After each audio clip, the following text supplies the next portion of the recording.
Bobbili police స్టేషన్లో ఇంకో దొంగతనంలో వీళ్ళు పాల్గొన్నట్టు మాకు తెలిసింది. ఆ తర్వాత బొబ్బిలి కోర్ట్ నుంచి మేము ట్రాన్సిట్ తీసుకొని వాళ్ళని ఈ పోలీస్ స్టేషన్కి తీసుకొని వచ్చి వాళ్ళ దగ్గర ఒక కన్ఫెషన్ రిపోర్ట్ తీసుకున్నాము. వాళ్ళు ఇచ్చిన డీటెయిల్స్ ఏంటి అంటే జోగంపేటలో మేము ఈ ఏదైతే దొంగతనం జరిగిందో అవి దాచిపెట్టామని చెప్పి మాకు చెప్పడం జరిగింది. సో ఇవాళ జోగంపేటలో మేము అక్కడికి వెళ్ళిన తర్వాత కొన్ని ఐటమ్స్ రికవర్ చేయడం జరిగింది. ఈ లచ్చపేట టెంపుల్లో మొత్తం 107 గ్రాముల బంగారు అలాగే 5,400 గ్రాముల సిల్వర్ అన్నది దొంగతనం చేయడం జరిగింది. కాకపోతే ఇవాళ రికవరీలో మాకు 92 గ్రాముల బంగారం అలాగే 5,400 గ్రాముల సిల్వర్ అన్నది రికవర్ చేయడం జరిగింది. మొత్తం దీని వర్త్ వచ్చేసి 9,40,000 మొత్తం బంగారు అలాగే సిల్వర్ ఆభరణాలని ఇవాళ రికవరీ చూపించడం జరిగిందండి.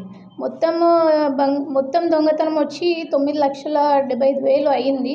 కానీ మేము ఇవాళ మొత్తానికి 9,40,000 విలువ గల ఏదైతే ఆభరణాలు ఉన్నాయో అవన్నీ కూడా రికవర్ చేయడం జరిగింది. అలాగే ఇద్దరు ముద్దాయిలు ఎవరైతే ఉన్నారో పోలా భాస్కర్రావు అలాగే సవర సూర్యం అనే ఇద్దరు కూడా వీళ్ళపైన చాలా అఫెన్సెస్ కూడా ఉన్నాయి. ఈ పోలా భాస్కర్రావు వచ్చేసరికి ఆల్రెడీ 70 కేసులో ఇన్వాల్వ్ అయి ఉన్నాడు. ఇతని పైన ఆల్రెడీ సీతానగరం పోలీస్ స్టేషన్లో ఒక డీసీ షీట్ కూడా ఓపెన్ చేయడం జరిగింది. అలాగే ఈ సవర సూర్యం అనే ఇతనికి 27 సంవత్సరాలు.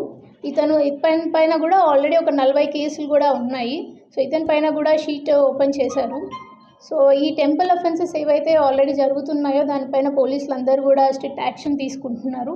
అపార్ట్ ఫ్రమ్ దట్ ఈ కేసు కాకుండా ఇంకా ఏ ప్రాపర్టీ అఫెన్సెస్ జరుగుతున్నా కానీ దానికి రిలేటెడ్ టెక్నికల్ ఎవిడెన్స్ అవన్నీ కూడా తీసుకొని కేసెస్ని త్వరగా ఫాస్ట్ ట్రాక్గా కంప్లీట్ చేయడానికే చూస్తున్నాము. And thank you everyone.